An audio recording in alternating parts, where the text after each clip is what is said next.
Seigneur. Alléluia. Dieu est bon, Dieu est super. Et je crois que le Seigneur nous appelle à revenir à lui, parce que nous puissions nous donner entièrement, totalement à lui. Je dis un bonjour à chacun de vous. Bonjour. Ça va? Dieu et vous. Moi, ça va, grâce à Dieu. Nous allons partager ensemble la bonne parole du Seigneur. Et le Saint-Esprit, depuis le début du culte, est au contrôle. La semaine dernière, j'avais préparé un message parce que le frère Didier qui devait intervenir et m'a dit qu'il était malade, que je n'étais pas sûr qu'il intervienne. Donc, une nuit, j'ai dû préparer un message. Et puis, je dis au Seigneur, qu'est-ce que je porte à aujourd'hui? Il me dit, c'est de porter la même pensée. Et la pensée, c'était le regard, plus le regard de Dieu. Mais je n'ai pas regardé le message que j'avais déjà préparé. Je dis, Seigneur, tu me donnes quelque chose, je ne veux vraiment pas dire ce que j'ai envie de dire, mais ce que ton peuple a besoin d'entendre. La nourriture autant convenable. Et j'ai donné comme titre à ce message le pouvoir du regard.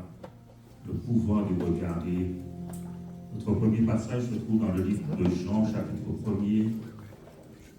Jean, chapitre 1, versets 45 à 50. Jean chapitre 1er, verset 45 à 50. Nous avions vu une fois que là le Seigneur posait cette question aux deux disciples qui se sont mis à le suivre, que cherchez-vous? Ensuite les deux disciples ont dit au Seigneur, où demeures-tu? Et après, les disciples se sont mis à évangéliser. Il est dit que Philippe rencontra Nathanaël. Philippe rencontra Nathanaël et lui dit, nous avons trouvé celui de qui Moïse a écrit dans la loi et dont les prophètes ont parlé, Jésus de Nazareth, fils de Joseph. Nathanaël lui dit, peut-il venir de Nazareth quelque chose de bon? Philippe lui répondit, viens et vois. Jésus, voyant venir à lui Nathanaël, dit de lui, voici vraiment un Israélite dans lequel il n'y a point de faute. D'où me connais-tu? Lui dit Nathanaël. Jésus lui répondit, avant que Philippe t'appelât quand tu étais sous le figuier, je t'ai vu.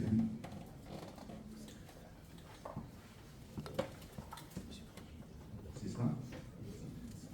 Jésus lui répondit, on n'a pas sauté un verset, non?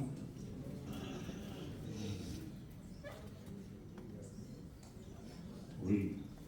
Verset 49, Nathanaël répondit et lui dit, Rabbi, tu es le Fils de Dieu, tu es le roi d'Israël. Jésus lui répondit, parce que je t'ai dit que je t'ai vu sous le figuier, tu crois, tu verras de plus grandes choses que celles-ci. Et là, nous voyons Philippe qui dit à Nathanaël que nous avons trouvé le Messie, nous avons trouvé Jésus. Et Nathanaël lui dit, peut-il venir quelque chose de bon de Nazareth? Et lui dit, viens et vois. C'est comme quand on dit à quelqu'un, j'ai trouvé la joie, j'ai trouvé la paix, j'ai trouvé le bonheur. Et la personne est incrédule. Mais il faut simplement lui dire, viens et vois. Viens à Jésus, donne ta vie à Jésus et tu vas expérimenter la joie, la paix et le bonheur. Et la Bible dit que Jésus, voyant venir à lui Nathanaël, il va dire, voici un Israélite, voici un homme dans le cœur duquel il n'y a point de fraude, il n'y a pas de faux semblant, il n'y a pas d'hypocrisie. C'est un homme qui est vrai, qui est sincère, qui est authentique. Et regarde la réaction de Nathanaël. Nathanaël va lui dire, mais d'où me connais-tu? Comment tu connais toutes ces choses sur moi? Et il dit, avant que Philippe t'appelât, quand tu étais sous le figuier, je t'ai vu. Alors que le figuier le cachait, il était caché aux yeux des hommes, je vais dire. Mais Jésus lui dit, avant que Philippe t'appelle. Avant que Philippe t'appelle à venir me suivre, avant que Philippe t'appelle au salut, je te connaissais déjà.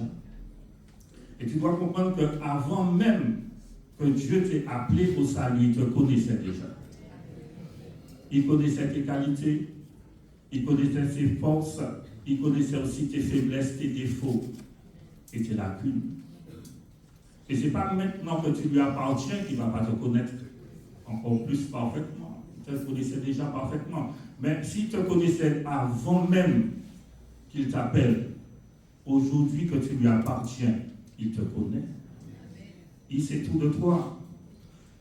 Et nous devons prendre conscience du regard de Dieu sur nous, parce qu'il connaît notre état à chacun. Il connaît l'état de ton cœur. Il sait ce que tu es en train de vivre. Il sait par quel chemin tu passes. Il sait tout de toi. Il connaît ta position. Il lui précise sous le figuier. Il connaît ta position. Et Dieu va dire à Jérémie, dans Jérémie chapitre 1, verset 5, verset que nous connaissons, Dieu va dire à Jérémie, avant que tu sois formé dans le ventre de ta mère, avant que tu sortes du sein de ta mère, tu étais déjà devant mes yeux. Je te connaissais déjà. Et j'avais déjà une connaissance parfaite de ta destinée, de ce que tu devais être, de ce que tu devais devenir. Dans le psaume 139, verset 16, David va dire, alors que j'étais encore une masse informe, tu me voyais déjà. J'étais une masse informe, je n'avais pas de forme, une petite boule de chair. Tu regardes la petite boule de chair là, tu dis, mais c'est qui, c'est quoi ça? Je dis, c'est Hugo qui est là. Et il sera pasteur. Oh oh. Tu n'avais pas encore de forme. Dieu avait déjà dit ta destinée. Il avait déjà dit ce que tu devais être. On n'avait pas encore de forme. Il avait déjà dit voici ce qu'il doit être. Voici ce qu'elle doit être. Et c'est lui qui travaille à nous donner la forme qu'on doit avoir pour qu'on puisse entrer dans notre destinée. Quand tu me regardes, peut-être que tu regardes et tu vois que je suis encore informe. Je n'ai pas dit difforme. Je suis encore informe. Mais je voudrais te dire, ne t'inquiète pas. Parce que je suis sous le tout. Et le potier est en train de me travailler. Et il sait, dans sa tête, il sait quelle forme au final que je dois avoir. Et si je me soumets, si je me laisse travailler, j'aurai la forme qu'il veut que je puisse avoir. Alléluia. Ah, j'ai envie de te dire, dis à celui qui est à côté de toi, ne t'inquiète pas, ne regarde pas, je suis encore informe. Il n'y a pas de problème, ne t'inquiète pas. Dieu me travaille, je suis sur le tour.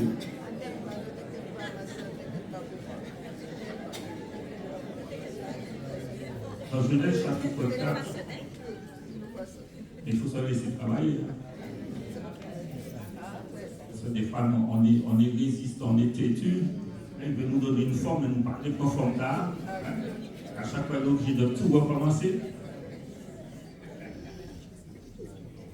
Genèse 4, nous voyons, il nous est parlé de deux hommes, Caïn et Abel. Caïn était cultivateur, agriculteur, on pourrait dire, et Abel était berger. Et tous les deux, ils ont offert un sacrifice à l'Éternel. Et on voit que le regard de Dieu n'a pas été le même sur leur sacrifice. Versets 3 à 5.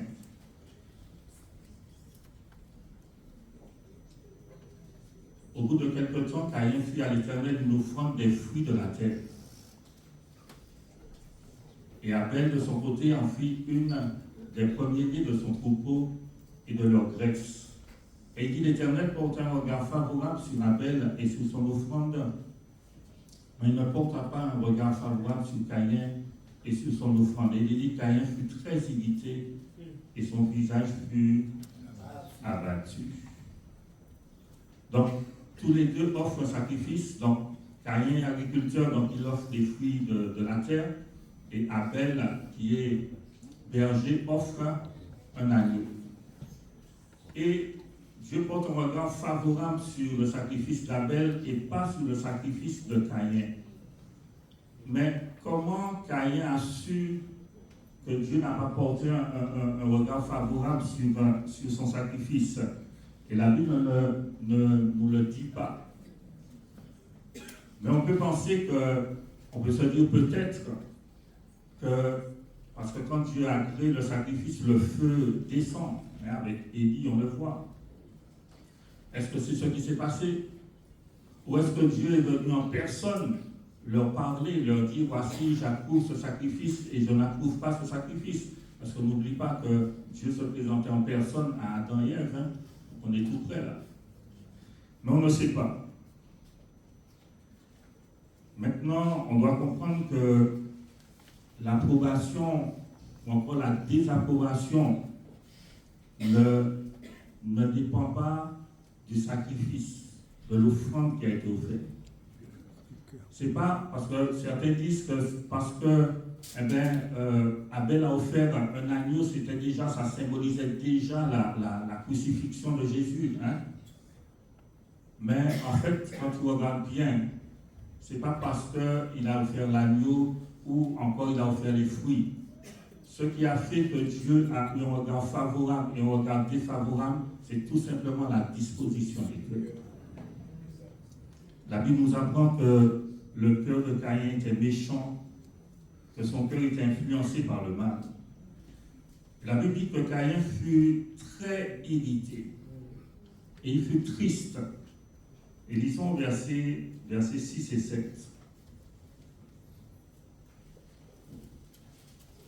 L'Éternel dit à Caïn, pourquoi es-tu irrité? Pourquoi ton visage est-il abattu?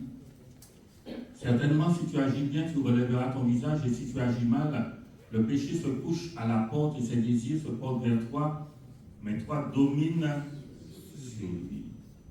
Et on voit là le regard de Dieu sur Caïn, un regard bienveillant, un regard rempli d'amour, parce que Dieu voit l'état du cœur de Caïn. Et Dieu vient et Dieu lui dit, mais Caïn, qu'est-ce qui se passe?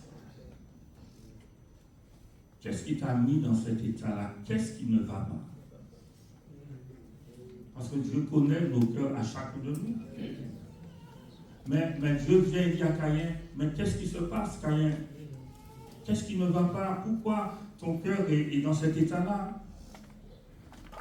Parce que Dieu voit que ce qui est entré dans le cœur de Caïn, là, si Caïn ne se ressaisit pas, il va commettre l'irréparable. Et qu'est-ce qui se passe? Dieu en personne vient te parler, Caïn ne répond pas. Caïn ne va pas répondre, non. Il ne répond pas. Parce qu'après, on va voir quand il a tué Abel, et là, il a répondu. Mais là, il ne répond pas. Je veux te dire que quand tu es dans une mauvaise posture et que Dieu te parle, c'est une grâce. C'est une grande grâce. À partir du moment où Dieu ne te parle plus, tu peux dire que ça devient grave. C'est grave pour toi. Mais si tu es dans une mauvaise posture et Dieu te parle, il continue à te parler, c'est une grâce. Obéir. Caïn ne répond pas, pourtant, Dieu veut l'emmener à extérioriser ce qu'il vit à l'intérieur. Mais Caïn, il a fermé son cœur. Et la Bible nous dit, si vous entendez sa voix, n'endurcissez pas ton cœur. Caïn a fermé son cœur. Et Dieu pose un regard bienveillant, un regard d'amour sur lui. Et dans le cœur de Caïn, il y a quoi? Il y a la jalousie, il y a de l'amertume qui va emmener de la haine. Relisons le verset 7 dans, si tu peux, la traduction de Parole de vie. Lisons le verset 7 dans la traduction de Parole de vie. Genèse 4, oui, verset 7.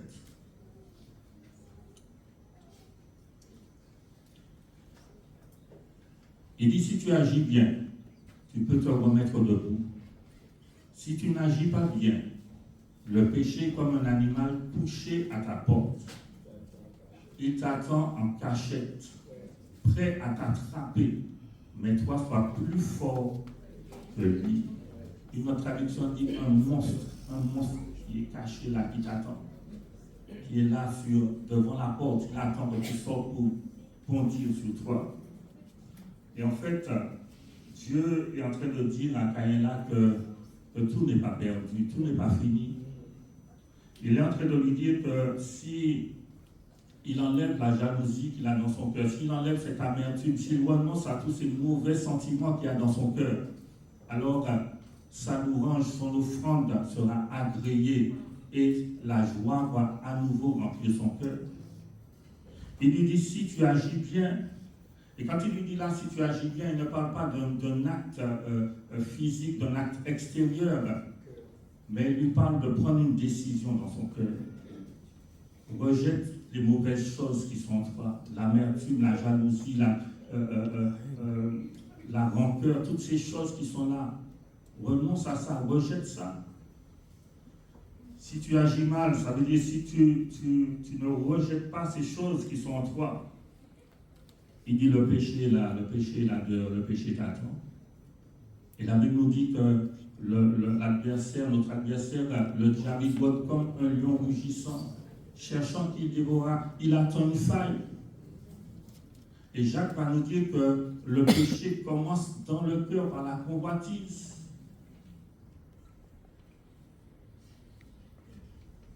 Et si tu ne renonces pas à toutes ces mauvaises choses qui sont à l'intérieur de toi, le péché va finir par t'atteindre, par te mordre.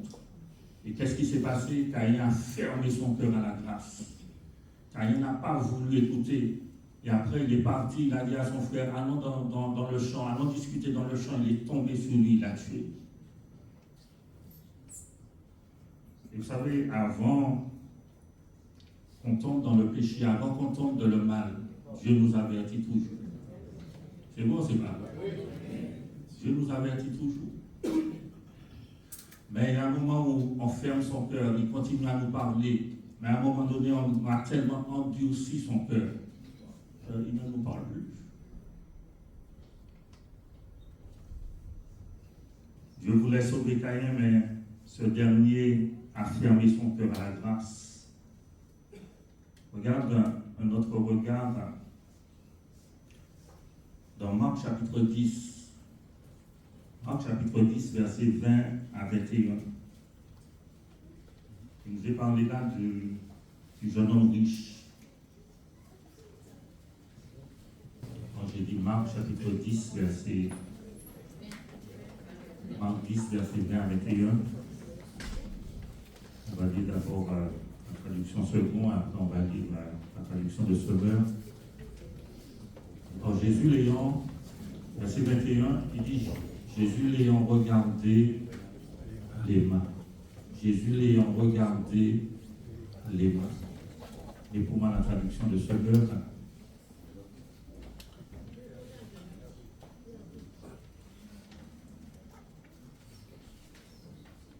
Jésus l'ayant regardé les mains. Il dit Jésus posa sur cet homme un regard plein d'amour et lui dit il te manque une chose. Et en fait, cette histoire est rapportée dans les autres évangiles, dans Matthieu et dans Luc, mais Marc va donner ce détail. Il va dire que Jésus a regardé cet homme et Jésus a aimé cet homme. C'est-à-dire que dans le regard de Jésus, il a vu de l'amour, il a vu de l'affection pour cet homme. Comment il a pu capter l'amour, l'affection dans le regard de Jésus? C'est qu'il était tout près de Jésus pour pouvoir capter ça. Et tu sais, dans le regard d'une personne, tu peux capter beaucoup de choses. C'est quoi, c'est pas vrai? Mais Marc a capté que Jésus a regardé cet homme et il a aimé. Et Jésus nous regarde, bien aimé, et le regard que Jésus pose sur nous, c'est un regard rempli d'amour, rempli d'affection. Et Jésus a aimé la sincérité de cet homme. Et Jésus veut sauver cet homme. Il lui dit, mais il te manque une chose. Il te manque une chose. Va avant tout ce que tu as. Et en fait, il a refusé de le faire parce qu'il y avait de l'attachement dans son cœur pour la richesse et il n'avait pas dans son cœur l'amour pour son prochain.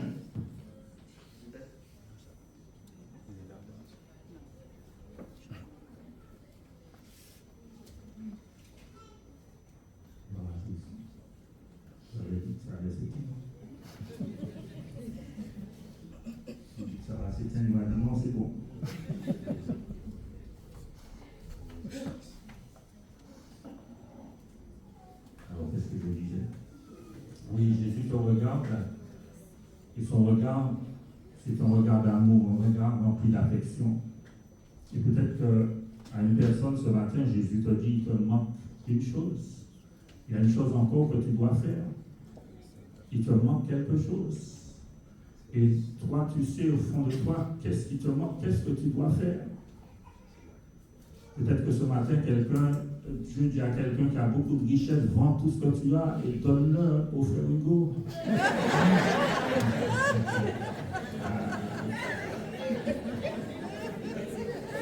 C'était le but recherché.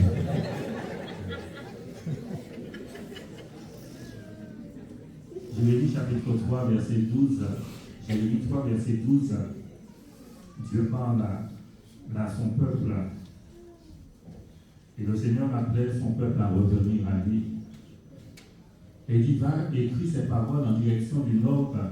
Reviens, Israël, l'infidèle. L'Éternel le demande. Et il dit, je n'aurai plus pour toi un visage sévère, car je suis bienveillant. L'Éternel le déclare, je ne serai pas en colère à toujours. Je ne vais pas jeter sur toi un regard sévère. Et des fois, quand on a péché, on a désobéi à Dieu, il y a cette crainte, cette peur de revenir vers Dieu parce qu'il y a la honte. Et puis on pense que Dieu est fâché, Dieu est en colère contre nous. Mais il dit, je ne vais pas jeter sur toi un regard sévère. Parce que je suis un Dieu de miséricorde. Et quand nous revenons au Seigneur bien-aimé, il jette sur nous un regard bienveillant. Et nous devons être conscients du regard de Dieu sur nous. C'est un regard d'amour, c'est un regard bienveillant. Dieu ne veut pas la mort du pécheur, mais ce qu'il veut, c'est qu'il se repente et qu'il puisse vivre. Et le regard de Jésus sur Nathanaël a fait naître en lui la foi. Parce que Jésus lui a dit, parce que je t'ai dit que je t'ai vu, tu crois. Et le fait que Jésus connaissait sa vie, ça a suscité en lui la foi et ça lui a donné le désir de suivre le Seigneur. Le regard de Jésus sur la femme samaritaine a suscité en elle la foi parce que Jésus lui a raconté toute sa vie. Et elle a compris que Jésus connaissait toute sa vie et ça lui a donné envie de suivre le Seigneur Jésus. À un moment donné, Pierre va dire au Seigneur que lorsque tous les autres vont t'abandonner, moi je ne vais pas t'abandonner. Lorsque tous les autres vont te renier, moi je ne vais pas te renier. Et Jésus lui dit, mais Pierre, on peut le lire, Luc 22, verset 31 à 34, Jésus lui dit, Pierre, avant que le coq chante, tu m'auras renié 3 fois. Il dit, Simon, fais attention. Satan vous a réclamé pour vous passer tous au crible, comme on secoue le blé pour le séparer de la balle. Il dit, mais moi j'ai prié pour toi pour que la foi ne vienne pas à te manquer. Et toi, le jour où tu seras revenu à moi, fortifie tes frères. Seigneur lui dit, Simon, je suis prêt, s'il le faut, à aller en prison avec toi ou même à mourir. Pierre reprit Jésus, je te l'assure aujourd'hui même, avant que le coq ne chante, tu auras par 3 fois nié de me connaître. Et puis, versets 55 à 62, qu'est-ce qui se passe? Versets 55 à 62. Au milieu de la cour, on a déjà capturé Jésus, on l'a emmené. Au milieu de la cour, on avait allumé un feu et les gens étaient assis autour. Pierre s'assit au milieu du groupe. Une servante, en le voyant là près du feu, l'observa à la clarté de la flamme et dit, en voilà un qui était aussi avec lui, donc avec Jésus. Mais qu'est-ce que Pierre fait? Pierre le nie en disant, mais non, je ne connais pas cet homme. Puis après, quelqu'un d'autre, en apercevant Pierre, l'interpella, toi aussi tu fais partie de ces gens. Mais non, déclara Pierre, je n'en suis pas.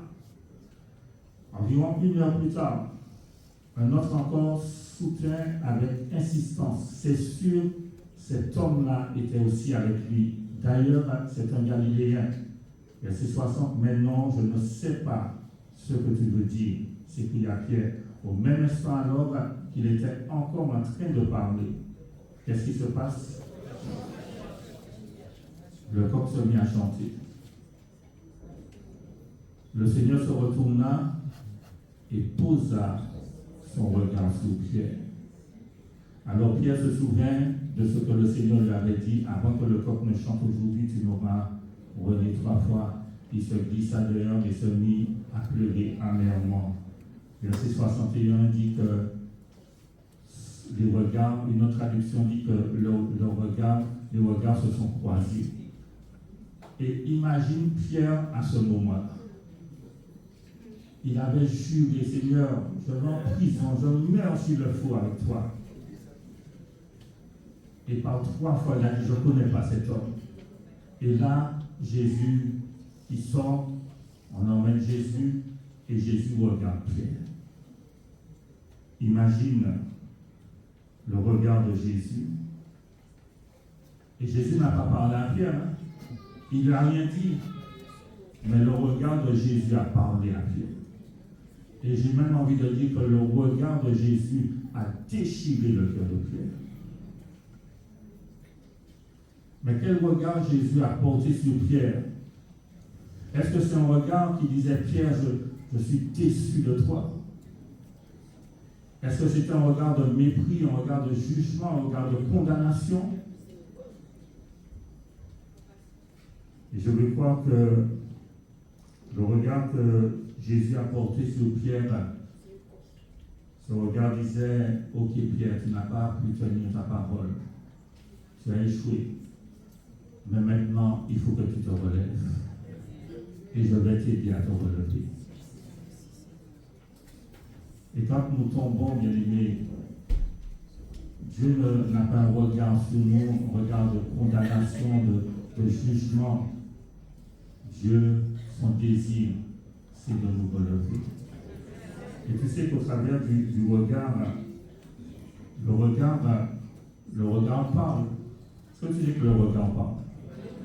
Hein?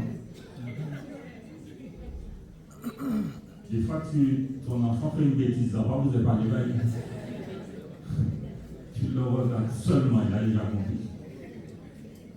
Et au travers du regard, quand tu regardes quelqu'un, la personne peut ressentir l'amour, mais la personne peut ressentir aussi le mépris, le rejet.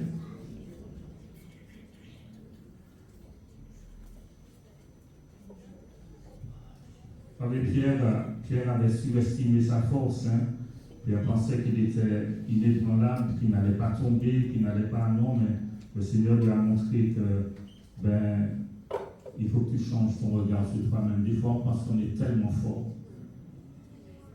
On n'est pas fort par nous-mêmes, bien aimés. On est fort par la force de Dieu qui est en nous.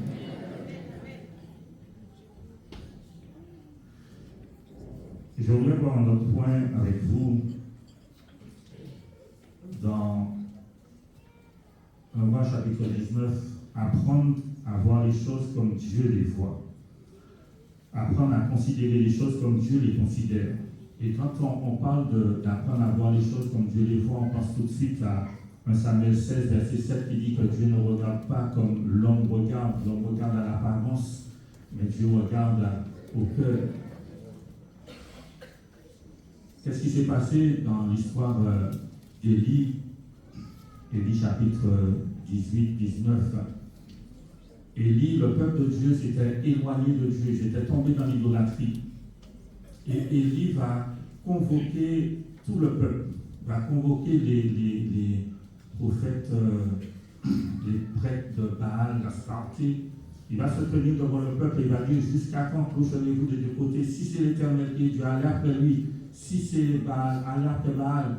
Il va leur proposer de faire 2 autels. Et il va dire, le Dieu qui va répondre par le feu, c'est celui-là qui est Dieu.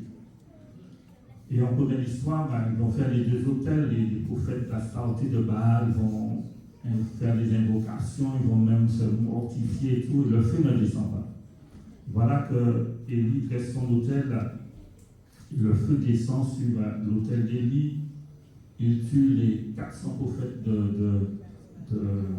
Baal et d'Astarté. Et puis, il y avait un temps de sécheresse, et ce jour-là, il prie et la pluie revient. Ce jour-là encore, la Bible dit qu'il s'est mis à courir et il a dépassé les chars, le char du roi et les chevaux. Il a couru plus vite que les chevaux. Vous avez vu ça? Il avait déjà battu le record du monde depuis toujours. Et Élie là va vivre une journée extraordinaire. Extraordinaire. Mais le lendemain, à son réveil peut-être, à peine, comme il avait laissé sa 3G, sa 4G, sa 5G connectée, il reçoit un WhatsApp. Et Jézabel lui dit que la même chose que tu as fait à mes prophètes, on a fait même bail. Il a dit qu'il s'est enfui dans le désert. Et en fait, à cause du seul message de Jézabel, Élie a considéré que tout ce qu'il venait d'accomplir là, c'était un échec. Parce qu'il s'est dit il s'est mis à dire, je ne suis pas meilleur que mes pères. Il a même demandé la mort, on peut voir ça au verset 4, un roi 19, verset 4. Il est tombé dans le découragement. En quelque part, il est en train de dire, mais je n'ai pas su ramener le cœur du peuple à Dieu, je n'ai pas su faire les choses, je ne suis pas meilleur que mes pères. Et vous savez, il faut comprendre que quand Élie dit là, je ne suis pas meilleur que mes pères, Dieu ne nous demande pas d'être meilleur que les autres. On n'est pas en compétition. Dieu nous demande simplement de faire ce qu'on doit faire, ce qu'il nous a appelé à faire. Et dans son amour, Dieu va s'approcher de son serviteur qui est découragé et va lui dire, Élie, que fais-tu ici? Élie, qu'est-ce qui s'est passé? Qu'est-ce qui se passe? On aurait dit que Dieu lui-même ne comprend pas. Et Élie va s'exprimer. Il va dire, j'ai déployé mon zèle pour l'Éternel. Regarde tout ce que j'ai fait. Mais en fait, tout ce que j'ai fait là, ça n'a pas emmené le résultat que ça devait emmener. Mais ce qu'on va comprendre, bien aimé, c'est que Élie s'attendait à un résultat immédiat. Mais le résultat était différé. Tu as ceux qui ont les cartes bancaires là, tu fais tous tes achats ce mois-ci, et puis c'est le mois prochain que tu paies. Hein? Mais le résultat, ça, c'est différé. Hein? Tu as dit, acheter là maintenant, puis payer à part. Mais tu t'en même pas compte que c'est dans 2 semaines.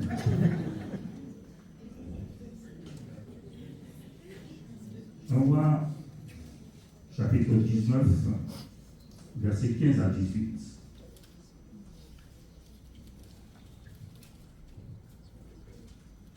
Donc, Élie va dire, ouais, j'ai fait tout ça, j'ai déployé mon sel, ils ont abandonné, ils ont renversé tes autels, ils ont tué tes prophètes, je suis resté seul. L'Éternel lui dit, va, reprends ton chemin par le désert jusqu'à Damas, et quand tu seras arrivé, tu viendras Hazaël pour roi de Syrie. Tu viendras aussi Jéhu pour roi d'Israël, et tu viendras Élisée pour prophète à ta place. Vas-y, jusqu'au verset 18.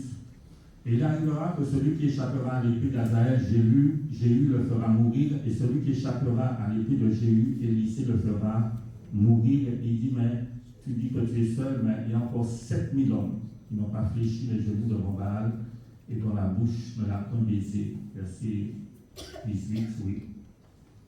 Et en fait, on va lire 2 Rois, chapitre 9, verset 31. En fait, vous pouvez noter, qu'est-ce qui va se passer dans 2 Rois chapitre 9? C'est que Élie n'est plus là. Élie a été déjà enlevé. Et Jézabel sera tuée par Jéhu. C'est-à-dire que c'est ce que Élie, le prophète Élie, c'est ce qu'il voulait, que Jézabel, que Akab, qui soit tué, qui soit exterminé, puisque c'est eux qui ont emmené le peuple dans l'idolâtrie. Mais cela, le résultat qu'il voulait, ce résultat-là s'est produit. mais pas avec lui, mais avec Élisée. Pour qu'il y ait résultat, il faut qu'il y ait opération. Ça veut dire que, admettons, le résultat recherché, c'est le nombre 100. On va dire que Élie, si on prend l'exemple là, Élie a fait beaucoup de travail, il a beaucoup fait. Imagine qu'Élie a fait pour 80 et il fait plus. Et Élisée vient après, Élisée fait 20. Et il semblerait que toute la gloire revient à Élisée. Pour te donner de comprendre que le zèle que tu manifestes aujourd'hui, les actions que tu poses aujourd'hui, peut-être qu'il n'y aura pas de résultat immédiat, mais plus. Hein? C'est-à-dire que toi, tu as commencé, quelqu'un d'autre prend la relève, quelqu'un d'autre ajoute. Alors, je prends par exemple une campagne d'évangélisation.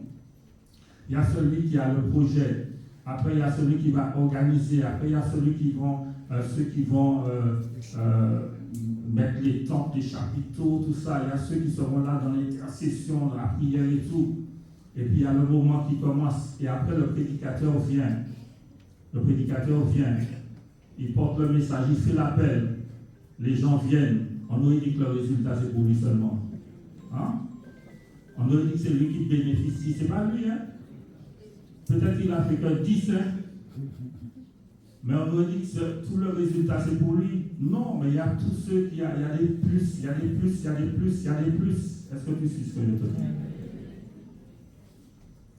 Et combien de personnes ont prié pour leur enfant pendant des années, ils sont morts, ils n'ont pas vu leur enfant converti. Après leur mort, les enfants se sont convertis. Et des fois, on ne voit pas les choses comme Dieu voit. Nous, on voit c'est le résultat immédiat qu'on veut voir. Mais Dieu voit déjà que le résultat est là. Mais peut-être que tu ne vas pas le vivre. Et c'est bien pour le vivre.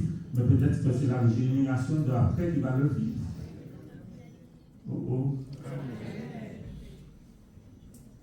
Mais maintenant, chacun sera récompensé à la hauteur de sa contribution.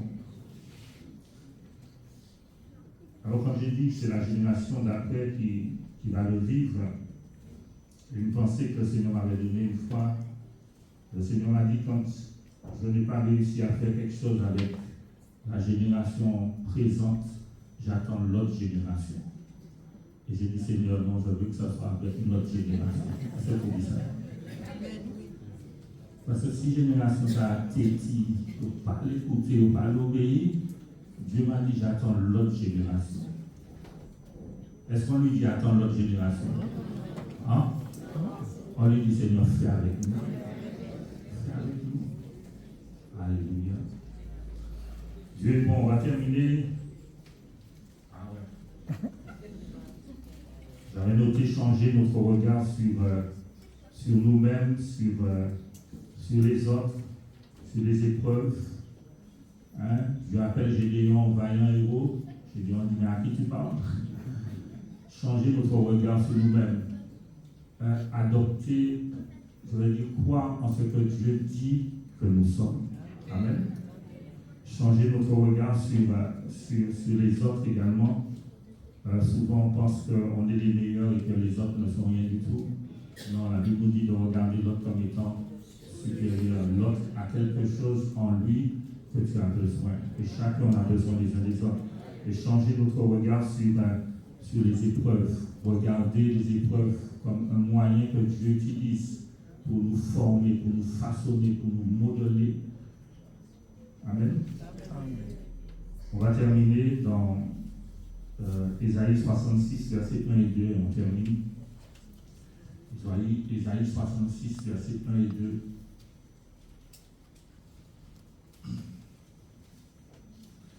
Il dit, ainsi parle l'Éternel, le ciel est mon trône, et la terre mon marchepied. Quelle maison pourriez-vous me bâtir, et quel lieu pourriez-vous me donneriez-vous pour demeure? Et dit, toutes ces choses, mes mains les a faites, et toutes ont reçu l'existence de l'Éternel. Et Dieu dit, voici sur qui je porterai mes regards. Est-ce que tu veux que je porte ces regards sur toi? Il dit, sur celui qui souffre et qui a l'esprit abattu, sur celui qui craint ma parole. Et souffrance, ce n'est pas souffrance par rapport à difficulté, tout, mais souffrance par rapport à ce qu'on veut plaire à Dieu, par rapport à ce qu'on veut obéir à Dieu. Il parle aussi de l'humilité, celui qui est humble et celui qui respecte ma parole, qui a ce désir d'obéir à ma parole. Dans le livre des Psaumes, à un moment donné, il est dit que Dieu, et le frère Éric le disait ce matin, les yeux de Dieu parcourent la terre. Et il dit, Dieu cherche un homme intelligent, une femme intelligente, quelqu'un qui cherche sa face. Amen. Je veux que tu retiennes ce matin que les regards de Dieu sont sur toi. Psaume 32, verset 8, il dit que je vais t'instruire, et à la fin il dit, j'aurai les regards sur toi. Une traduction dit, mes regards seront fixés sur toi. Les regards de Dieu sont toujours sur toi, pas pour tes pieds, te surveiller, non, mais signe aussi de protection. Les regards de Dieu sont sur toi. Les regards tes progrès, il est là pour te dire, fais attention, corrige ça, fais comme ça. Ces regards sont sur toi pour te faire progresser. Alléluia. Béni soit le nom du Seigneur. Nous allons prier, nous allons remercier le Seigneur pour sa parole. Seigneur, nous voulons te dire merci ce matin. Merci parce que tu es un Dieu de miséricorde, un Dieu de compassion. Et combien, Seigneur mon Dieu, tes regards sont sur nous, Seigneur. Tes regards sont constamment sur nous. Et nous voulons te dire merci pour cela parce que cela nous donne de l'assurance et cela nous donne de nous sentir en sécurité. Ce matin, tu nous rappelles que ton regard sur nous, Seigneur, est ton regard rempli d'amour, rempli de bienveillance, parce que tu veux toujours notre bien, Seigneur. Et tu nous as parlé de l'exemple de Caïn, Seigneur mon Dieu, et nous voulons prier que nos cœurs ne puissent pas s'endurcir, Seigneur, mais que nous puissions t'écouter, Seigneur, que nous puissions t'obéir, que nous puissions nous soumettre à ta parole, Seigneur mon Dieu, afin que nos sacrifices soient agréés, approuvés par toi, et que ta joie puisse remplir nos cœurs, Seigneur. Chacun de nous, nous sommes devant toi ce matin, Père, et je veux te prier, Seigneur, parce que tu connais celui qui est tombé, Seigneur, celui qui s'est éloigné de toi, qui peut-être a peur, a honte de revenir à toi, mais tu lui dis que tu ne vas pas porter sur lui un regard sévère, Seigneur, un regard de condamnation, Seigneur, mais ton regard est un regard qui nous accueille, Seigneur mon Dieu, et qui nous accepte, mon Dieu, tel que nous sommes, pour pouvoir nous transformer, Seigneur mon Dieu. À ton nom, je veux donner la gloire ce matin, et je veux te dire un grand merci, Seigneur. Merci parce que c'est vrai, il y a des fois, Seigneur, nous ne voyons pas le résultat, mon Dieu, immédiat, Seigneur. Mais nous voulons croire, Seigneur, mon Dieu, que nos actions, que notre travail n'est pas vain, Seigneur, mon Dieu, et que le résultat viendra tôt ou tard, Seigneur. Alors, mon Dieu sera glorifié encore ce matin et sera exalté dans le nom de Jésus-Christ. Amen.